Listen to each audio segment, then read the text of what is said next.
कर रहे हैं, विपक्ष काम कर रहा है या आम आदमी काम कर रहा है, अपने हक अधिकार के लिए बोल रहा है। जिस तरह से सरकारी मशीनरी का दुरुपयोग उनके खिलाफ किया जा रहा है, सीबीआई से, ईडी से, इनकम टैक्स से, एनआईए से, झूठे मुकदमे, जेल, जिस तरह की तोड़फोड़ की जा रही है। मैं तेलंगाना में, मेरे यहाँ भी याद है, यहाँ के भी 4 एमएलए को जो है तोड़ने का प्रयास सरकार द्वारा, वो जो तमाम तरह का तमाशा हो रहा है, लोकतंत्र की हत्या की जा रही, मजाक उड़ाया जा रहा है, उसके खिलाफ हमने प्रोटेस्ट किया था। और वंचित वर्ग जो है उनके हक अधिकारों की लड़ाई को मजबूत करने के लिए तो दीदी का बड़ा उसमें सपोर्ट रहा।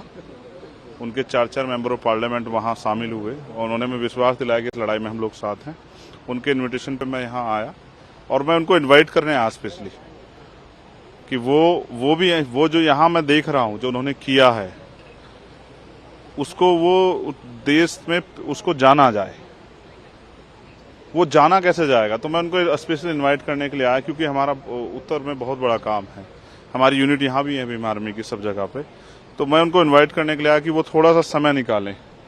तेलंगाना के साथ साथ जो योजनाएं उन्होंने यहाँ चलाई हैं, जो काम किया है, जिस तरह से दलितों को, पिछड़ों को, माइनॉरिटी को, आदिवासियों को अपलिफ्ट किया है योजना चला के, तो वो बाहर जाके देखे कि अन्याय सरकार ने वादे किए लेकिन कुछ हुआ नहीं। तो मुझे खुशी है उनके काम पे और मैं उनके लिए मंगल कामना भेंट करता हूँ कि इसी तरह से वो और आगे बढ़ते रहें और जिस तरह का लाभ उनका जो है, उनके संघर्ष का, उनके विजन का, उनके एजेंडे का यहाँ के तेलंगाना के लोग मिल रहा है, वो देश भर में मिले। सर, आपका एक नेशनल पार्टी है और बीआरएस भी एक नेशनल पार्टी है, तो क्या किसी अलायंस के बारे में आपका? हमारा अलायंस तो पहले से ही है। ये हम सड़क पे लड़ रहे हैं और ये सदन के जरिए उन लोगों की आवाज उठा रहे हैं जिन लोगों को नहीं मिला अब तक। और ये कैसे, मैं तो मैं उनको जो है प्रेरणा स्रोत भी देखता हूँ कि वो किस तरह संघर्ष करके और एक तेलंगाना के एक व्यक्ति के लिए लड़े।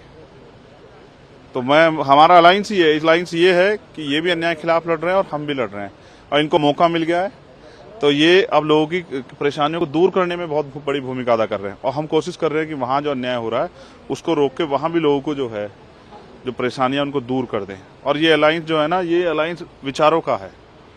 हम वो उन वर्गों के लिए हम वो सशक्तिकरण जो है और वो स्वाभिमान सम्मान का जीवन चाहते हैं जो बड़े पैमाने पे तेलंगाना में यार साहब कामयाब हो गए जिसको करने में। सर, मणिपुर इशू पे सारे अपोजिशन पार्टीज भी पार्लियामेंट में बहुत सारे फाइट कर रहे हैं, तो इसे आप कैसे? देश में इस तरह का अन्याय स्वीकार्य नहीं है। इस देश में अन्न माता के रूप में, देवियों के रूप में पूजा जाता है, सम्मान किया जाता है। घर में भी उनको जो है ये स्वीकार किया जाता है कि घर में वो है तो घर में बहुत सारी जो है पॉजिटिव एनर्जी है। लेकिन उन्हीं बेटियों के साथ अगर अन्याय होगा तो ये स्वीकार्य नहीं। और ये तब है जब इस पे नजर है। आज हम पे किसी की कमी है, कोई एजेंसी ऐसी है जो हम पे नहीं हो। हम पे आर्मी है, हम पे पुलिस है, हम पे इंटेलिजेंस, सब हमारी आंखों के सामने और हम आंख बूंद कर बैठे हैं। तो हर अन्याय के खिलाफ लड़ना हमारी जिम्मेदारी है।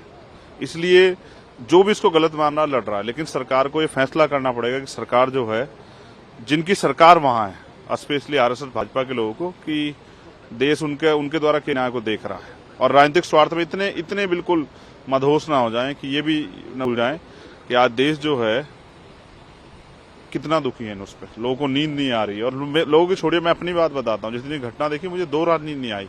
हमारे परिवार हैं, उन बहनों के सम्मान की रक्षा करना हमारी जिम्मेदारी, तो सरकार नहीं कर पा रही है।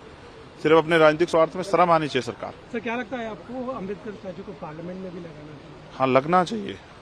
और एक अच्छी मांग उठी थी यहाँ से कि जो पार्लियामेंट है उसका नाम बाबा साहब अम्बेडकर के नाम पे होना चाहिए, क्योंकि बाबा साहब जो है कानून मंत्री रहे पहले इस देश के और उन्होंने महिलाओं के हितों के लिए, पिछड़ों के हितों के लिए, उनके अधिकारों के लिए इस्तीफा दे दिया।